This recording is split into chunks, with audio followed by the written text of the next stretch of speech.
أعوذ بالله من الشيطان أعوذ بالله من الشيطان الرجيم بسم الله الرحمن الرحيم بسم الله والصلاة والسلام على رسول الله وعلى آله وصحبه ومن والاه. Assalamu alaikum wa rahmatullahi wa barakatuh for all of those joining us. And assalamu alaikum wa rahmatullahi to Shaykh. Jazakallah khair for joining us today on Assalamu alaikum wa rahmatullah, brother Abdullah. MashaAllah, Jazakallah khair for the invite. on our Friday shutdown. Inshallah, obviously, before we get into the topic, just want to ask you, Shaykh, obviously we've gone through quite a unique Ramadan. It's sort of quite a different experience. Maybe some of us will never experience something like that again. Alhamdulillah, it came with a lot of challenges, but it also came with some unique benefits. I want to ask you, what did you find special about this last month that's just gone by? Bismillah, alhamdulillah, wa salatu salam ala rasulillah wa ala alihi wa sahbihi wa man wala. Personally, one thing that I found special about this Ramadan in comparison to the previous Ramadan is that we all had a chance to connect with the Quran personally and directly. Usually, of course, we pray behind the Imam and we depend on the Imam recitation, leading the Salah, and also we choose sometimes the Imam with the most beautiful voice, and we choose that masjid in particular. But this time, I think many of us for the first time led Salah by themselves. So it was like an opportunity for them to connect with the Quran independently, as well as another opportunity was to connect with your family. So, you know, to get the family at home to lead Salah with them. So I think that's one of the things that I found special about this Ramadan this year, as well as the extra time that we all had. You know, like previously, some of the non-practicing Muslims would say, you know, I don't have time to pray, which of course is not a accepted excuse. But now with the lockdown and people staying at home, there is no excuse for anyone to miss Salah. So I actually heard about many people who started Salah, alhamdulillah, during this lockdown because, you know, they found themselves at home not doing much. And they said, why should I, you know, not pray? So many, subhanAllah, many special benefits this year that was unique to this Ramadan in comparison to others. Yeah. SubhanAllah. Yeah, I think I also felt it was very, very different, having to sort of pray with your family in your home. And I think it brought sort of a reality check on a lot of people that their relationship with the Quran was not where they would hope it would be. Where when they're being not forced, but when you have a need where someone in the household has to lead and try and read one juz every night in Taraweeh, and for a lot of people that was very, very difficult. Many of us had to resort to sort of having a mushaf in front of us and stuff like this. Yeah. So definitely sort of eye opener in terms of where we are with the Quran and where we would want to be, inshallah. I just realized, Shaykh, I didn't introduce you. So for those of you who are watching and don't know, Shaykh Omar is one of the Imams at WLICC or Muntada, and he's also involved in a lot of projects here in the UK, one of them being Yasin Youth Tours, which is a very close sort of partner of Muslim Youth Organization. Alhamdulillah, we've done a lot of work with them. Inshallah. So another question I had about the Ramadan that's just gone by. Obviously, we have this month every year where, alhamdulillah, that we get an opportunity to read so much more Quran and do much more than we could do in other times of the year. Yeah. And the topic today was about legacy. So what legacy should this Ramadan leave on the rest of our year, on the rest of our lives? And how do we ensure that it leaves that legacy? How do we ensure that we hold on to some of those habits that we've built over the last couple of weeks? Yeah. So, you know, Aisha radiallahu anha, she narrated a hadith, أحب الأعمال إلى الله, from the most beloved actions to Allah subhanahu wa ta'ala are the actions that are consistent. So Ramadan was meant to teach us many lessons. From them is that these 30 days prove to us that we are able to, number one, set targets and achieve them. Number two, we are able to leave habits, bad habits. Number three, we are able to discipline our nafs. So we gave up basic human desires, which is eating and drinking, which is mubah, which is permissible. We left it for the sake of Allah subhanahu wa ta'ala. So if we are able to sacrifice and give up things that are permissible, what about giving up things that are impermissible? And it shows that we are able to control our nafs, to show some sabr, patience. When the nafs wants to do something, it's hungry, it's thirsty, wants to eat and drink, but we remember that we are not doing it for the sake of Allah subhanahu wa ta'ala. It makes other matters easier as well in terms of self-control and discipline the nafs in other matters as well. So in terms of legacy for Ramadan, the most important matter is what the Prophet sallallahu alaihi wasallam, he made dua against the person that Ramadan came to him, walam yughfir lahu, and he was not from those who were forgiven. And in a way, the Prophet ﷺ said it as if it's a big loss. It's a big loss and it's a big shame. Because Ramadan came, it was an opportunity for all your sins to be forgiven. Allah subhanahu wa ta'ala says, Man sama Ramadan imanan wa ihtisaban, غفر له ما تقدم من ذنبه. Man qama Ramadan imanan wa ihtisaban, غفر له ما تقدم من ذنبه. And other narrations that shows whoever just fasts with iman, with sincerity, and seeking the reward of Allah subhanahu wa ta'ala, Allah promises to forgive his past sins. And that siyam has been prescribed upon us, لَعَلَّكُمْ تَتَّقُونَ, so that you may gain taqwa. So this is an opportunity that came where the doors of hellfire were closed and the doors of paradise were open and the shayateen are locked away and the hasana, the good deed is multiplied and so on. All of these great opportunities came to that person, and that person, he rejected it. He turned away from it. He turned away from that opportunity. So he was not from those who was forgiven, even though it was so easy to have your sins forgiven by Allah subhanahu wa ta'ala. So this is a person who failed Ramadan. As for the person who really left a legacy, as the scholars, they said that when a person's situation, when his iman in particular becomes stronger after Ramadan than before Ramadan, then this person is successful. This person has truly benefited from Ramadan. This person is from those who are maqbulin, those who Allah accepted from, because Allah subhanahu wa ta'ala says, إِنَّمَا يَتَقَبَّلُ اللَّهُ مِنَ الْمُتَّقِينَ. Allah only accepts from the muttaqeen. So those who are happy one day before Eid and saying Ramadan is over, are you celebrating because of shukr to Allah subhanahu wa ta'ala for guiding you? Because that's the real celebration. لِتُكْمِلُوا الْعِدَّةَ وَلِتُكَبِّرُوا اللَّهَ عَلَى مَا هَدَاكُمْ وَلَعَلَّكُمْ تَشْكُرُونَ. So that you may complete the 30-day period. You may complete Ramadan and you will do takbir, glorify and show greatness of Allah subhanahu wa ta'ala ala ma hadakum, due to him guiding you, وَلَعَلَّكُمْ, and so that you may give thanks to Allah subhanahu wa ta'ala. This is the real celebration, not I can finally eat and drink again, I can finally go back to my old ways again. This person did not succeed, rather he failed. So I think Ramadan is like a university.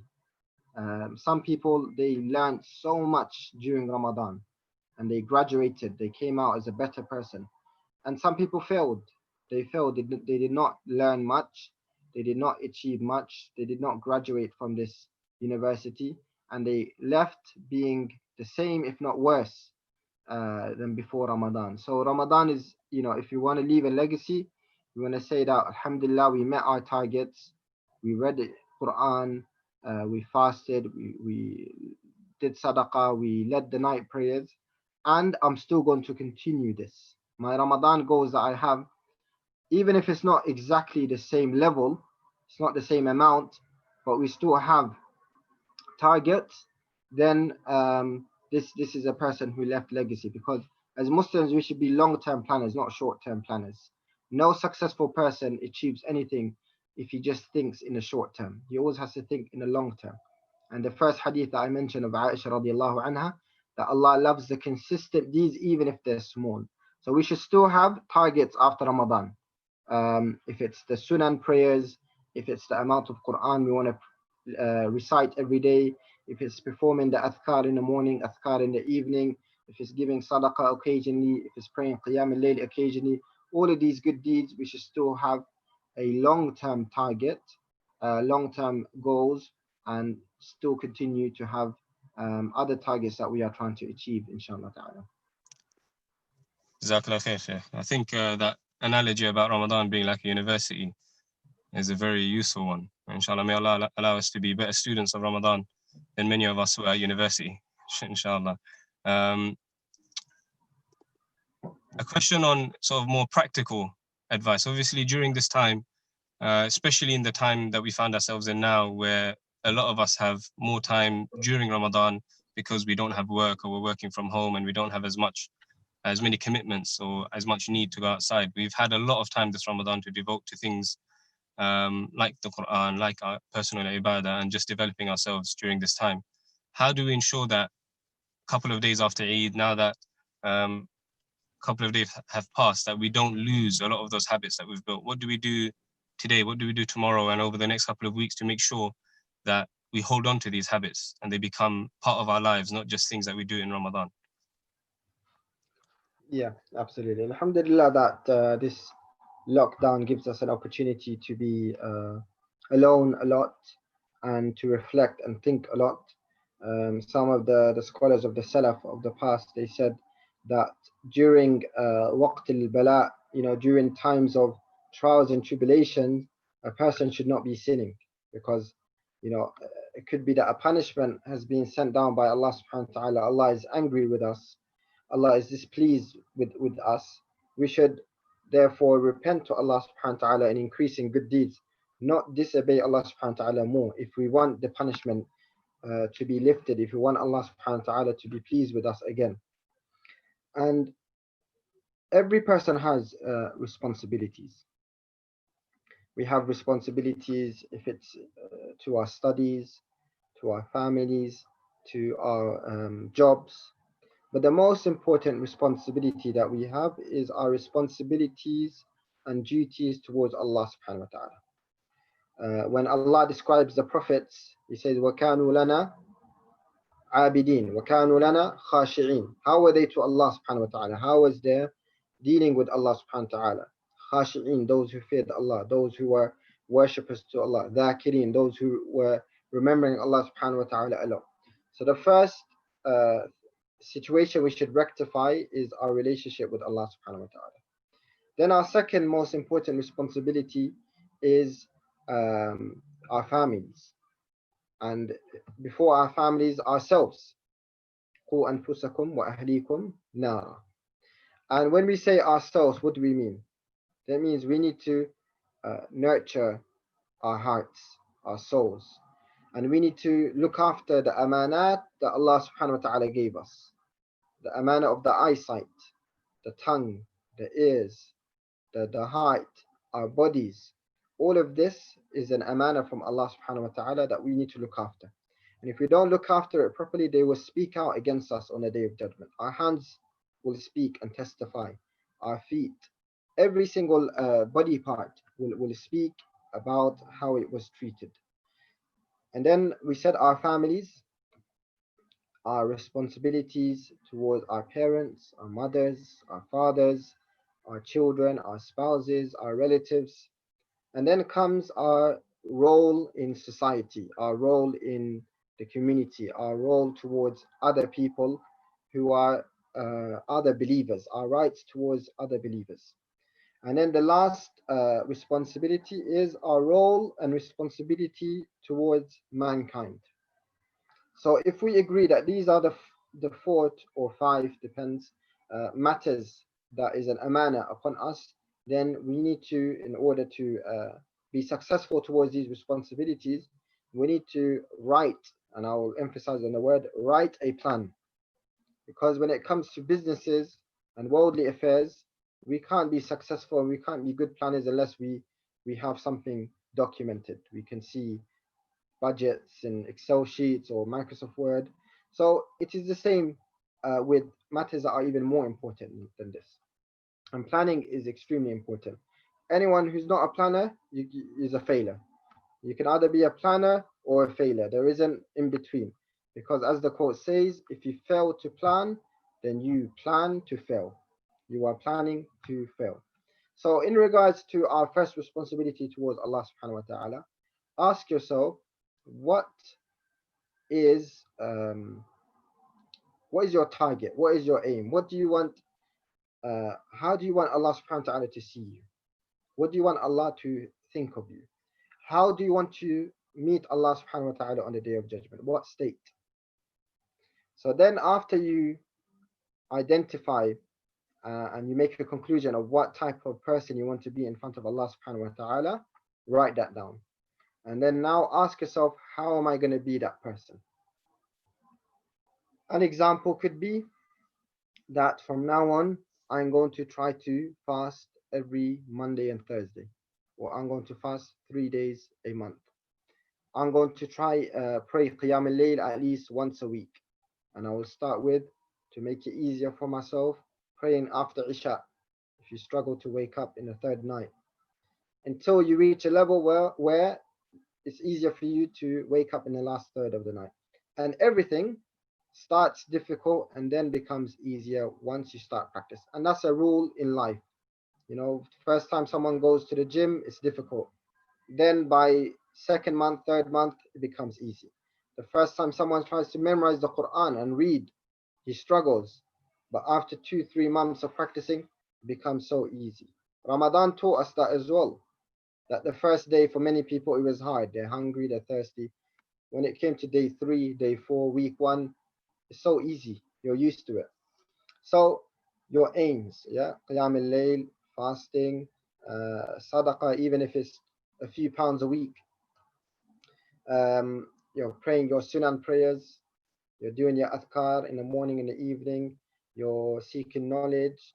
You're reading Quran. So write down 7 to 8 different practical habits and write it down. Put it in a schedule. Put it in the itinerary for yourself that you will do every day. At this time, you're going to pray duha salah at 12:30 or 12 p.m. And every Thursday I'm going to pray Qiyam al-Layl at night time, and so on. Write down these habits, and then you can assess it. If you're meeting your targets, then hopefully you will meet that vision of yours to meet Allah subhanahu wa ta'ala in a state that He is pleased with you. Move to the second part. How can you look after the amanat that Allah subhanahu wa ta'ala gave you? And how to look after your mental health and your physical health as well. What you eat, what you drink, um, even like protecting your mental health by not being around too many negative people, for example. That can affect your mental health, that can make you a negative person. And then your families. So how often do you visit your mother? How often do you fulfill your duties towards your mother, your father, your spouse? Are you looking after your wife? Are you a good husband? Are you a good father to your children? Are you a good brother to your sisters or your sister? So evaluate your relationship with your family, your uncles, your grandparents. How often are you in touch with them? How often do you contact them? Sadaqah starts at home. They have more of a right than people abroad, even to help them financially if they have some difficulties and problems. So assess your relationship with your family. What type of person do you want to be to your family? You want them to think of you as a good Muslim, a good role model, someone that they can look up to and follow, someone that they would want to be like. And if you're not in that state, in that position, then perhaps you're doing something wrong. Perhaps you're not spending enough time with them. Perhaps you're not showing a good character to people around you. And if you really want to see if someone is good or not, ask the people who live with him. As Umar radiallahu anhu, he said that you know a person's true character when you live, work, and travel with someone. So, when we go to the masjid on a Jum'ah, it's easier for people to say, MashaAllah, this brother, he prays in the masjid, he's a good brother. It's easy to show a good impression to other Muslims if you're only going to mix with them for 20 minutes a week. Very easy. But what does your wife think of you? What does your mum think of you, your mother? What does your siblings think of you? They know the real you. So this is the real assessment. And Allah subhanahu wa ta'ala will ask us about ourselves and our families first before others. So that's our responsibilities towards our families. Again, write a plan of how to achieve this aim of them seeing you as a better Muslim. It could be once a month, you're going to spend an hour going through a list that you made of every relative that you know, and you're going to call each one for 5 to 10 minutes every month just to see how they are, even if they're abroad. There's no excuse with the great sophisticated communication wasa'il, I call them, means that we have now, alhamdulillah. Then our roles in society. The Prophet ﷺ said, "اعملوا فكل ميسر لما خلق له." Do the actions, every single person will be guided to what is best for him. Every person will be guided to the position that is the most befitting for him. Some people will be doctors, some will be lawyers, some will be scholars.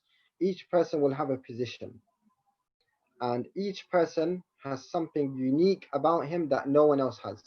Allah subhanahu wa ta'ala gives certain blessings to certain people, and that same blessing doesn't exist with someone else. You have something that I don't have. I might have something that someone else doesn't have. Every person is blessed with unique, special gifts and blessings from Allah subhanahu wa ta'ala. And لَقَدْ خَلَقْنَا الْإِنسَانَ فِي أَحْسَنِ تَقْوِيمٍ. Allah subhanahu wa ta'ala created insan in the best form, gave him capabilities from the intellect and mind and body to achieve many great capabilities. Every single one of us has 24 hours in a day. Allah did not discriminate certain people over others. So we all have equal opportunities to succeed. وَجَعَلْنَا اللَّيْلَ لِبَاسًا وَجَعَلْنَا النَّهَارَ مَعَاشًا. We have made the night to rest, and we have made the day for livelihood and work. We have equal opportunities. The only difference between other people is time management. وَالْعَصْرِ إِنَّ الْإِنسَانَ لَفِي خُسْرٍ. Allah swears by their time because time is the most precious commodity that a person owns. So depending on how a person manages his time and uses his time, that's what makes him different to other people. That's what will make him more productive, more successful than other people. And we're going to mention, inshallah, examples from the Prophet ﷺ and the companions of how they managed their time. So your responsibility in society. The more Allah subhanahu wa ta'ala gives you, Allah gives you a better salary, the more you should give back. The more you should give more sadaqah. The higher position Allah gave you, the more you should help people. Because the Prophet ﷺ, when he became a prophet, and Aisha questioned him when she saw him do so much ibadah, so much salah at night, to the point where his feet was, there were signs in his feet that he was praying so much. Aisha said, Allah forgave your past and your future sins. He sallallahu alaihi wasallam said, أَفَلَا أَكُونَ عَبْدًا شَكُورًا. Should I not therefore, if Allah blessed me with this status and position, should I not therefore be a abd, a servant that is shakur, grateful to Allah subhanahu wa ta'ala? So if Allah gives you more, you give more as well. And work towards the position that you want to be in. If it's by studying hard, by gaining training, earning a skill, learning a trade, going to university, studying privately with people, being friends with certain types of people that you can learn from. All of these plans, also write them down so you can reach that position that you want to reach and benefit people and benefit Muslims. Ask yourself, how much time do you volunteer for organizations, for charities, for mosques, and non-profit organizations and so on? We should help them because they are doing a fard kifaya. They are doing a job that is noble. Some are helping the youth. Some are giving da'wah to non-Muslims. Some are, building masajid. Some are distributing food and help to poor people. We shouldn't let them do that by themselves. We should help them as well if we can. All of us have spare few hours in the week. So if we put them to good use, then these charities can even do a much better job and we can help many more people. So do not just depend on them, we should also support them. And then finally, our duty to mankind, da'wah to non-Muslims, showing a good example to people around us. The Prophet ﷺ said, Allahumma ihdi qawmi fa innahum la ya'lamun. Guide my people. He called them my people, the people of Ta'if, who who was rude to him, who swore at him, who threw stuff at the Prophet sallallahu alaihi wasallam. He still made dua for them and called them my people, and he made an excuse saying that they do not know, they are ignorant. So likewise, why do we give up so easily, so quickly with non-Muslims that we live in the UK who are not treating us the same way as the Prophet ﷺ was treated? We should have sabr, and we should show them the beautiful message of Islam, the characteristics of Islam, and teach them about our religion. Our responsibility also to the environment, to animals. These are all amanat as well, because Allah made us the caretakers, the khulafa fil ard, the caretakers of this world. No. Jazakallah khair, Shaykh. I think that's a really beneficial way to look at it. Look at your responsibility in those three categories: to Allah subhanahu wa ta'ala, to your family, and then to the community more broadly. I think one of the issues a lot of young people have is that um, they understand this, but personally they don't have a vision. They don't know for themselves what they want to be, what they want to do. And even those who do have a vision, it tends to be a bit limited. Either it's very focused on sort of matters of the dunya, like having a good job, earning a lot of money, getting married, whatever it might be. These aren't inherently sort of negative goals, but they don't tie in with a higher purpose, something that's beneficial for them in this life and the akhirah. What advice would you have for these young people who either don't have a vision, don't know what they want to be, or maybe for those who want to help siblings, cousins, friends to channel that energy into a more positive vision for themselves? Yeah. So a vision is, you can call it like a forecast. Yeah, it comes from uh, it comes from the eyesight. There's a link to that. Linguistically speaking, it's to see something far away, but the actual meaning is it's a belief. Okay, that something in the future, a world that you want to see in the future. That is a vision. And the more someone has a vision, the more likely he's going to be successful, because he has something that he believes in every day and focuses on, and wakes up every morning to try to achieve and build upon.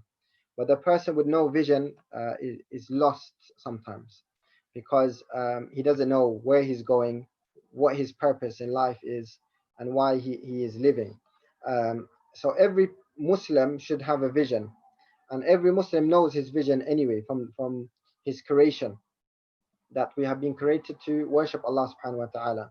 What does worship mean? This is the important question. How to worship Allah subhanahu wa ta'ala? This is also an important question. So we all should have one vision, that we all want to meet Allah subhanahu wa ta'ala on the day of judgment, and He is pleased with us.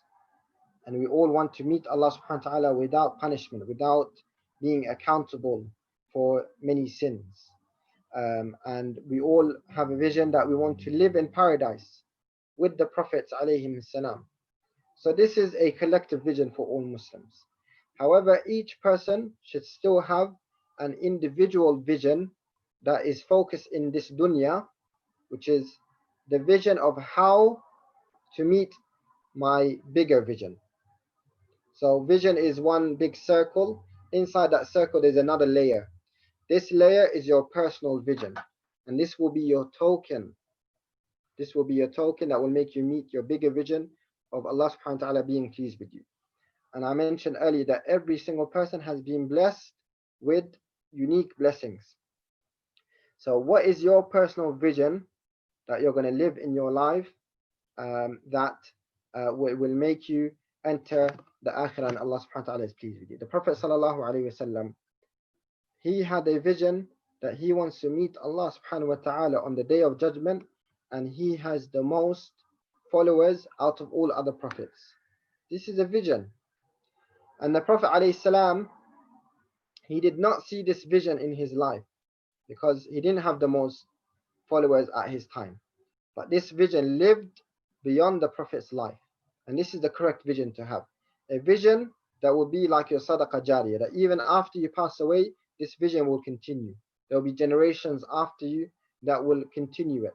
And until today, the Prophet ﷺ's vision is being implemented, subhanAllah, and it will still continue. And on the day of judgment, he will meet Allah subhanahu wa ta'ala with the most amount of followers. And today, Islam and Muslims, Islam is the largest, the fastest growing religion in the world. They say by 10 years we will be the biggest religion in the world, subhanAllah, 10 to 20 years. So even if you don't see your vision today, uh, a correct vision is not a hasty vision. It's not, I want to make £1,000. Once you make £1,000, your vision died. That's not a real vision. A vision is something that, even if it might not happen in your lifetime, but you believe in it. Some charities, their vision is that we believe in a world with no poverty. That's a great vision to have, because it means, number one, a world. They don't limit it to a country or a city, which makes them only work in that city. They said a world, which means they're open to work in every single country, every single city. And it means that they're willing to work with maybe other charities, other partners that share that same vision. So the bigger your vision, the better. The Japanese, they had a vision, because 50 years ago, 60 years ago, Japan was going to be the poorest country in the world. Why? Because after the Second World War, America, they sent atomic bombs in Japan that wiped up at least 2 islands where there's no more people living there. They converted into ash, subhanallah. So after that, Japan, they did the lockdown as well. They didn't trade with the world. So it was destined that Japan is not going to survive. It's going to be the poorest country in the world. But they had a vision and they had a plan. Today, the third or the fourth biggest economy in the world is what? Japan. How did they do that? They didn't do it through um, occupying other countries. They didn't do it through discovering oil like other countries. They didn't have that. Rather, it was through making their people hard workers and visionaries by investing in human resources, by making people work hard. And now some of the greatest digital inventions, some of the greatest technologies of the world, some of the greatest manufacturing um, products like cars and so on is from where? Japan. Same with South Korea as well. Also one of the fastest and the best economies in the world. And also they were very poor 50 years ago. If I show pictures of South Korea to South Korean youth today, of South Korea 50 years ago, they will say this is not South Korea. This is Vietnam. It's not us. Because they don't know what their previous generations went through. And the luxuries that they're living upon now was the result of the hard work of people before them. Your output depends on your input all the time. So this is due to a vision. They say, the Japanese, that if he can do it, then I can do it. And if no one has done it before, then I'm going to be the first person to do it. This is a mentality of a visionary person, to have self-determination, to have belief in your vision, and also to be positive, not negative, not think there's not a way out, there's no solution. And also to have courage as well. Courage is an important quality for a Muslim, because fear can destroy any type of development. Because of fear, you would not work hard. So they said, if he can't do it, then I'm going to be the first person to do it. What does a non-visionary person say? A non-visionary person says, if he can do it, then let him do it. Then let him do it. Then why should I tire myself out? And this is not the correct mentality to have. To think that you can achieve great things with no efforts is incorrect. And many today's schemes, money-making schemes that are being sold, and it's being very attractive to the youth. I can see that it's becoming a trend where you can make so much money with little efforts. There is 99% is going to be a scam. 99%, because the asl, the way life works and risk works, Allah subhanahu wa ta'ala says, inna ma'al usri yusra. With hardship comes ease. No ease will come without hardship. You won't know what ease is until you go through hardship. Ramadan taught us that. You know, when we are hungry and thirsty and tired and we are being patient, this is hardship. And the moment we break our fast, Adhan al Maghrib, this is the ease that was achieved after the hardship. وَلِلصَّائِمِ فَرْحَتَانِ, the Prophet ﷺ. For the fasting person are two moments of joy. One of them is when he breaks his fast at sunset. Why? Because he went through hardship and then now it's the ease. When you go to university or college and you're studying 6 hours a day, you're going to your lectures, you're waking up early, you're studying in your weekends. Let's be honest, you don't want to do these stuff. You don't want to listen to your lecturer. You don't want to read so many pages. You don't want to do it, but you have to do it. If you want to succeed, if you want high grades, that moment when you get your certificate and your qualifications, you feel good, you feel happy, because this is the ease after the hardship. When you work 9 to 5, Monday to Friday, or whatever type of job you work, again, sometimes you don't want to wake up early. You don't want to listen to your boss. You don't want to do these last minute tasks, but you do it. And that moment when you get your halal money in the end of the month, your salary, you feel good, you feel happy. This is the ease after the hardship. So likewise, with a visionary person, he has to always say, I will do it. Because the person who says, I will do it, even if someone else can do it, he will still learn more. He will still learn another skill. He will still benefit some way rather than getting someone else to do it. And if no one else can do it, this is what a non visionary person will say. If no one else has done it before, then how am I meant to be able to do it? They think it's impossible. Jazakallah khair. Sheikh, obviously with a lot of the work that you've done with Yasin Youth, you also have a vision. You also have a reason why that you've decided to do the things in the way that you've decided to do them.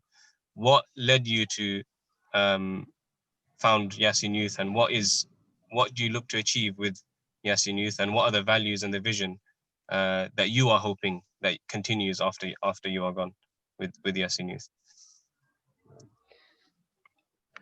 Yasin Youth has been established due to the reason of um, realizing that there is not much work happening for the youth. And the second reason is due to, unfortunately, not finding many people that understand what the youth want as well. So, for example, many people in the community, they complain that the youth are astray. Many of the youth are astray. Many of the youth are lost. They've left their identity and so on. But there isn't much practical like programs or initiatives going on that is saving the youth.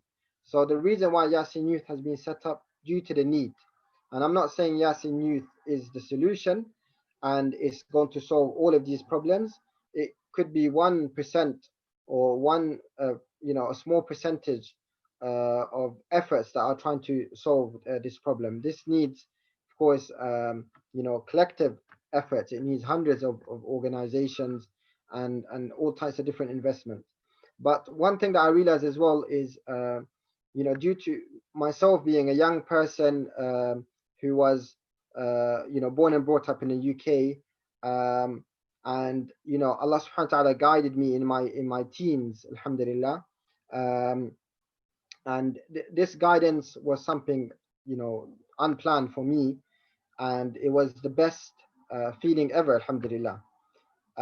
However, I understand the misconceptions that some youth have, and I can relate to that because uh, many young people like myself, when I was young, I used to think that, of course, Islam is amazing, Alhamdulillah, and the Prophet ﷺ is amazing. We want to be close to our deen, we want to be close to our religion, but like every young person, we all want to have fun. We all want to enjoy ourselves. And there's a misconception that, if you are religious, you can't have fun. There is this misconception that still exists until today. And this problem still exists until today where many religious people themselves as well, they think that they can't have fun. So I wanted to break this misconception. I wanted young people to be proud to be practicing Muslims, to follow Islam, and also to enjoy their life. And I want a message to be sent that it's okay to have fun.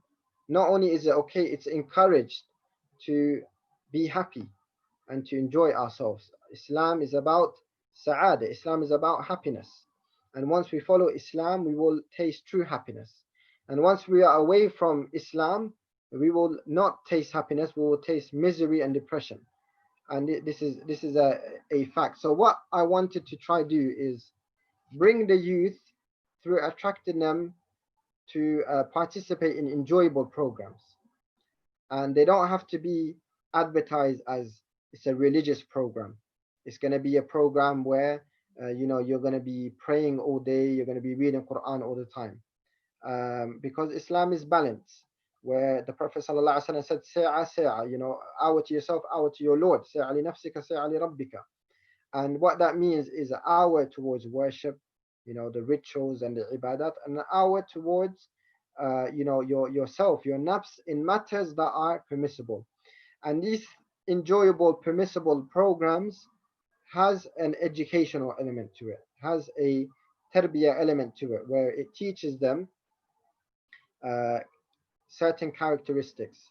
It teaches them responsibilities towards Allah subhanahu wa ta'ala, towards themselves, towards their families, towards others, and hopefully produces from them leaders, people who serve others, people who are proactive.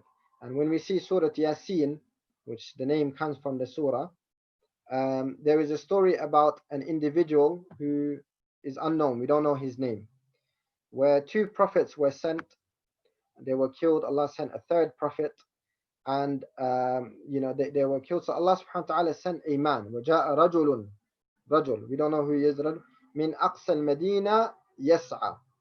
From a faraway town and city, from another city, يَسْعَى. قَالَ يَا قَوْمِ اتَّبِعُوا الْمُرْسَلِينَ. Oh, my people, follow the messengers.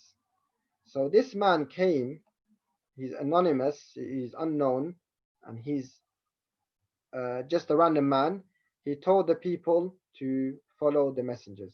So we want youth to be confident and to speak the truth, regardless of the consequences. And this man was murdered in the end. قال يا ليت قومي يعلمون بما غفر لي ربي وجعلني من المقربين. If only my people knew in regards to Allah subhanahu wa ta'ala forgiving my sins and made me from those who are close to him. He was He was admitted into paradise. So we want Muslim youth who follow the truth, who call to the truth, and who are confident and proud of their identity, regardless of what people will say and think or what will happen to them. They have no fear except fear of Allah subhanahu wa ta'ala. So this is the vision, inshallah, that every Muslim youth is proud of their Islamic identity, and every Muslim youth becomes a leader that leads himself and leads others. وَجَعَلْنَاهُمْ أَئِمَّةً يَهْدُونَ بِأَمْرِنَا وَأَوْحَيْنَا إِلَيْهِمْ فِعْلَ الْخَيْرَاتِ وَإِقَامِ الصَّلَاةِ وَإِيتَاءِ الزَّكَاةِ وَكَانُوا لَنَا عَابِدِينَ. Like the Prophets ﷺ, who became A'imma, leaders who are guided by Allah and guided others. And they performed all types of good deeds, good actions, and they were praying, establishing the salah and the zakat, وَكَانُوا لَنَا عَابِدِينَ, and they were to Allah subhanahu wa ta'ala true worshippers. Jazakallah khair.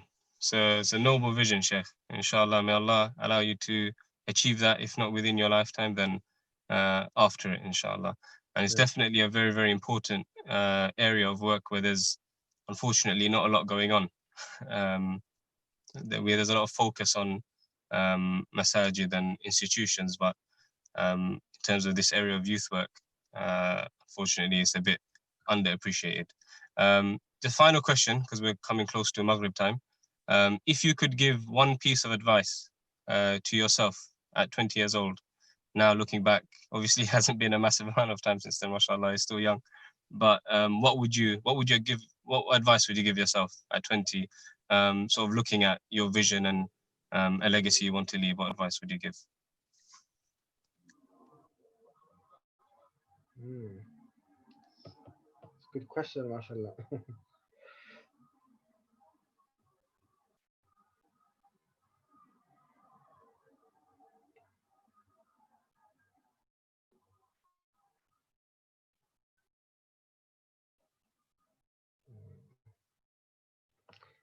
I can't think of anything, specific at the moment.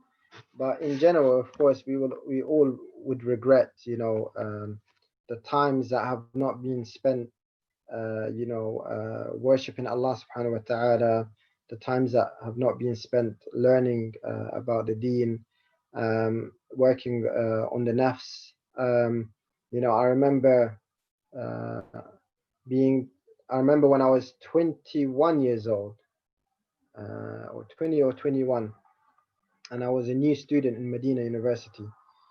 And I said, I said, Allahumma salli ala Muhammad. So in the beginning, in regards to when I went to Medina, I didn't want to get married. Yeah, when I first went to Medina University, I didn't want to get married, and I said to myself that, Subhanallah, being in this city, especially the first couple of days, the iman feels very strong. You're in the city of the Prophet sallallahu alaihi wasallam, and you're doing the best thing ever, which is seeking knowledge.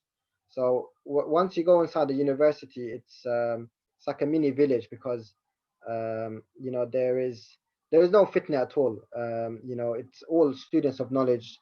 You see people just praying in the masjid, waking up before Fajr, people reading Quran, people seeking knowledge. So the first impression I had, and the first thought in my mind is saying, you know what, I'm gonna live here like a zahid, yeah, where I would never need a woman in my life, and I could just be seeking knowledge and worshiping Allah Subhanahu wa Taala. So of course, that's not the reality. And even if you're in Medina, and even if you are seeking knowledge, you're a human being, and we are insan and men, and we are attracted to the opposite gender, and we have a need for the opposite gender. We need, a wife for comfort, as Allah Subhanahu wa Taala, calls them libas. They're like a garment that protects you and gives you comfort and warmth and so on. Allah subhanahu wa ta'ala placed mawadda and rahmah between the husband and the wife. So this is like a noble need that every man has. So I remember like 4 or 5 months after, um, I said I want to get married now. Yeah.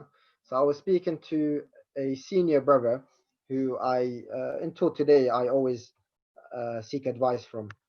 And he was in London. I called him, told him what I'm up to in regards to my studies, and I said to him I want to get married. And he gave me some great advice that I wish I took that advice, but I wish I maximized it and took advantage of it.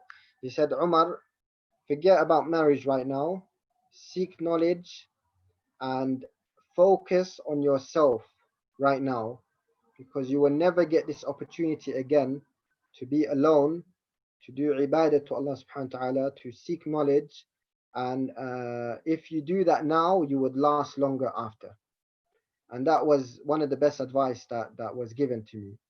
And I'm living this advice now because, now being outside Medina with responsibilities, I got work, I got my family, I got da'wah, youth work. So my time is very busy. My time is very packed. And sometimes I don't have the same amount of time that I did have in Medina, and alone time where I can, focus on myself. And the exact words where he said, so you can last longer. This is advice that I would give myself, 10 years ago, and to other people, that if you work hard now, um, if you work on yourself and you do lots of ibadah and seek knowledge and lots of purification of the nafs and lots of discipline to the nafs, it's true, you will last longer after. But if you don't, you're going to burn out. If you don't work on yourself now, you won't last for too long. You will eventually, burn out. So always, and especially to all the young brothers, work on your nafs now, and then you're gonna last much longer, subhanallah. Jazakallah khair. May Allah give us tawfiq to act upon that advice now, so we don't look back in 10 years' time and regret that we didn't do so. Ameen. Ameen. Jazakallah khair, Sheikh. I think we're going to have to bring it to a close as we've already entered into Maghrib time. Jazakumullah khair to everyone who tuned in. Inshallah, we'll be back, I think, the same time next week. Assalamu alaikum wa rahmatullahi wa barakatuh. Subhanakallahumma wa bihamdik. Nashhadu an la ilaha illa anta nastaghfiruka wa natubu ilayk. Assalamu alaikum wa rahmatullah, Shaykh. Salam wa rahmatullah, jazakallah khair.